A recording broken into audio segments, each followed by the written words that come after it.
વંદન કરે છે ભૂપાલી. અને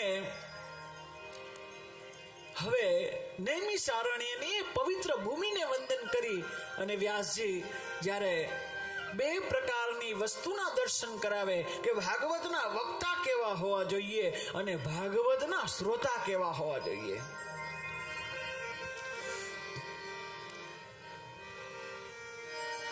નૈમિષે સમાસીન અવિવાદ્ય મહામતિ કથા સ્વાદ કુશલ સોનકો નૈમિષે સુતમાસીન અભિવાદ્ય મહામતિ કથા અમૃત રસાસ્વાદ કુશલ શૌનકાદ્રવિ. આ વક્તા કેવા હોય? મહામતી વક્તા હોવા જોઈએ અને શ્રોતા કુશળ હોવા જોઈએ.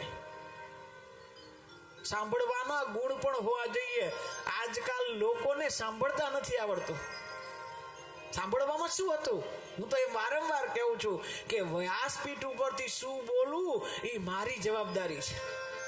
વ્યાસપીઠ ઉપરથી શું બોલાય કે શું ન બોલાય એ બિલકુલ મારી જવાબદારી છે. પણ અહીંયા બેઠા બેઠા શું સંભળાય એ તમારી જવાબદારી છે. તો અહીં વક્તા કેવા હોવા જોઈએ? મહામતી અને કુશળ. આ દુનિયામાં ઘણા વક્તા થયા, આ દુનિયામાં ઘણા શ્રોતા થયા, પણ હજી લગી એક એવા મહાવ્યક્તિ વક્તા છે કે જે વક્તા પણ છે અને જે શ્રોતા પણ છે. જે વક્તા પણ છે અને જે શ્રોતા પણ છે. એવા કોણ છે? એવા છે શ્રી હનુમાનજી મહારાજ. હનુમાનજી મહારાજ કથાના વક્તા પણ છે અને હનુમાનજી મહારાજ કથાના શ્રોતા પણ છે. હનુમાનજી મહારાજ જયારે રામજી ભગવાન સાકેત ધામ જતા હતા, હનુમાનજી મહારાજે બે હાથ જોડીને કીધું કે તમે બધા સાકેત ધામ જાઓ, મારે નથી આવું. રામજી પણ જતા હતા ત્યારે હનુમાનજી મહારાજે કીધું તમે જઈ આવો, મારે નથી આવું. ત્યારે હનુમાનજી મહારાજે ને રામે પૂછ્યું કેમ ત્યાં નથી આવું મારા સાકેત ધામમાં? તો એ કીધું પ્રેમથી નમસ્કાર કરીને કીધું કે ત્યાં તમારી કથા હશે?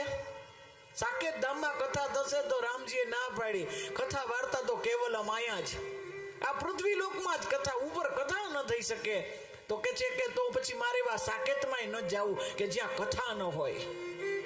હનુમાનજી મહારાજ પરમ રસિક છે. હનુમાનજી મહારાજ એ સાંભળવામાં કુશળ છે. એને કથા સાંભળવી ગમે.